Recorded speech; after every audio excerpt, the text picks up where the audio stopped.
Hello! So in this video I'm going to be comparing fractions with different denominators and trying to put them in order of size. I'm going to go through three sets of examples of fractions. The first set is where all the denominators are the same actually, but the numerators are different. I think that's probably a good place to start if you're not sure about what we're doing.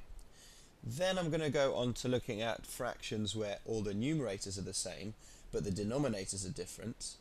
And then I'm going to look at fractions that have numerators and denominators that are different.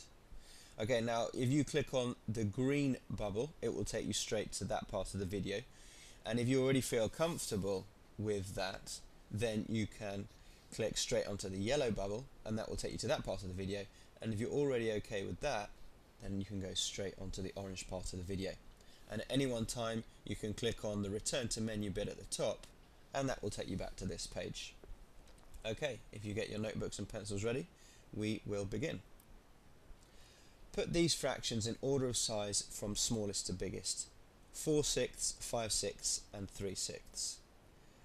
Okay, that's probably very straightforward, but if it seems like a bit of a mystery, then let me try and use a diagram to help you understand what's happening.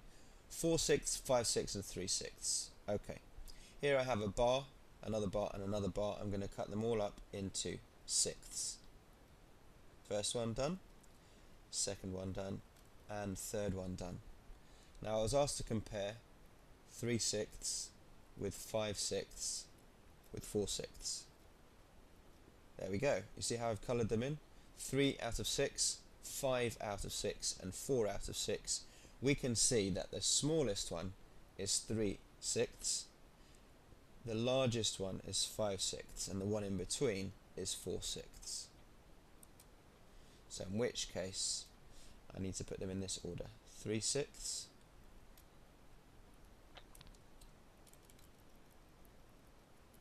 okay, 3/6, 4/6 and 5/6.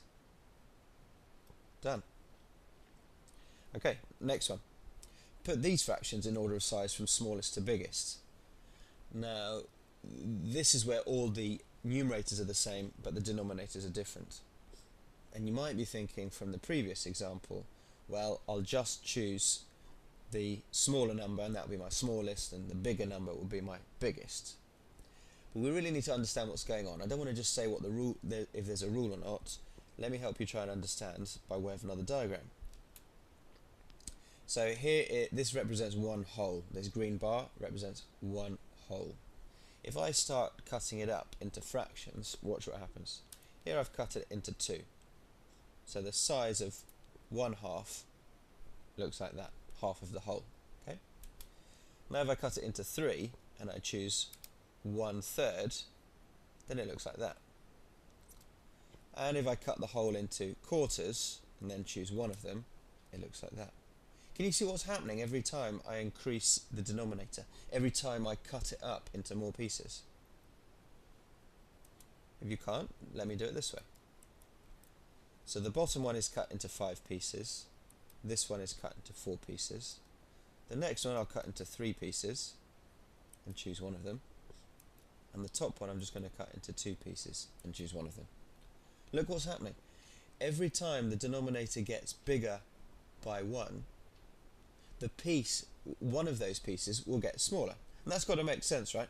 The more pieces you cut a hole into, the smaller each piece is going to be. Okay, well in that case that's going to help us with this. 1/5 has been cut into 5 pieces and we've got one of them selected. So it's going to be the smallest because it's been cut into more pieces than these two fractions. This one's going to be the middle fraction in order of size because it's only been cut into 4 pieces, and this one is going to be the biggest out of the 3 because it's only been cut into 3 pieces, and therefore each individual piece, each individual third will be bigger. If you're starting to see a pattern, the pattern also applies when you change the numerator, let's say from 1 to 2, but keep the numerator all the same across these different fractions.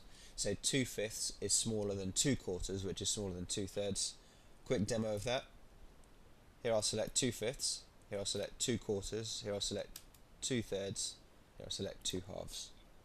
As long as the numerators are the same, you can see that the bigger the denominator is, the smaller the fraction will be, because you're cutting it into more and more pieces. It sounds unintuitive to start with, having a bigger number somewhere meaning an actual smaller amount, but with fractions, remember what's going on. Think of a little picture inside your mind. Okay, and we're on to the third and final set of fractions, which is to put these fractions, which have different numerators and different denominators, into order of size, starting with the smallest. 4/6, 3/5, and 7/10. If you're unsure of fractions, and this is your first time trying to put things in order, you may have come up with a rule by yourself that says, right, well, if there's a bigger number on top, then that probably means it's bigger, but if there's a smaller number on the bottom, then that means it's bigger, and trying to mishmash different rules together. That doesn't work. Rules do not help you understand what is going on, but pictures do. So we've got 4/6, 3/5, and 7/10.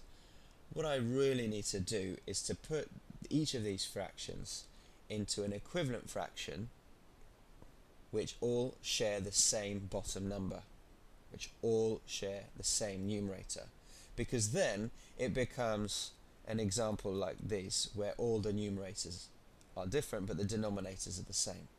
If I've got the same denominators, it becomes really easy. So let's try and do that. Let's turn these into fractions that all have the same denominator.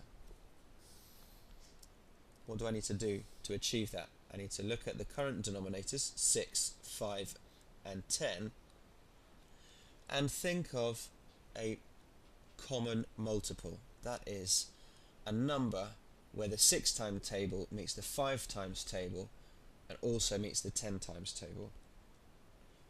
It doesn't take me long to figure out that the common denominator, or a common denominator that they all share, is 30. They also share 60, by the way, but 30 is smaller, and that will mean that our multiplication won't be as big and will be prone to fewer errors. So we'll turn these all into something out of 30. There are other videos that you can watch to turn one fraction into another equivalent fraction, and you can link to that by clicking on the bubble that's just turned up. But before I go ahead and show you how to do that, again I want to turn to a diagram. So I'm going to turn 4/6 into something out of 30. Here I've got a bar that's cut into 30 pieces, and here I've got a bar that's cut into 4. So we said 4/6. What is that the same as in 30ths? Well, I hope you're counting with me. The answer is 20. 4/6 is the same as 20 out of 30. Okay, how did we get that? 4/6. Well, to turn 6 into 30, one way to do that would be to multiply by 5. Okay, so to turn 6 into 30 using multiplication, I'd need to times by 5. And whatever you do to the bottom, you need to do to the top. That's one way of looking at it. The diagram is the other way. Okay, so we've got 3/5, and we want to turn that into 30ths. So here are fifths, and I've got 3 of them. I don't need quite as many 30ths for that. I need only 18. There are 18 30ths there, and that's the same as, or equivalent to, 3/5. How does that work? So what can I times 5 by to make 30? 6. Whatever I do to the bottom, I do to the top. So times the top by 6, and you get 18. Now we've got 7/10 to play with, and I'm going to turn that into 30ths. So the bottom bar is now changed into tenths, and I need 7 of them. 1, 2, 3, 4, 5, 6, 7. 1, 2. And that means I need 21 30ths to match the 7/10. 21 30ths is equivalent to 7/10. You could do it this way on your paper by figuring out what you need to multiply 10 by to make 30, which is 3, and you do the same to the top, times that by 3, and you get 21. And now look, I've got 3 fractions all out of 30. and it makes it very easy to compare the fractions because you just look at the numerators. There we go. So which one's the smallest? It's this one, because it's equivalent to 18/30. 3/5 is the smallest.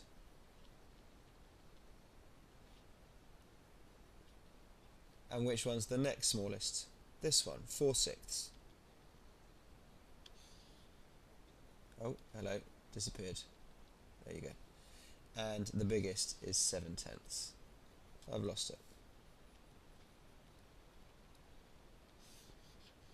7/10 is the biggest. Okay, so that's the end of this video.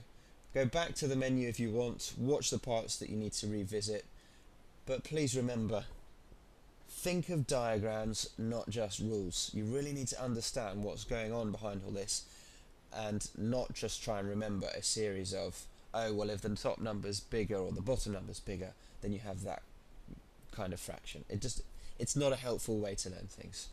Draw a picture if you need to, and then the rules will start to make sense. This has got to make sense to you before you can be successful at this. Okay, that's the end. Bye bye.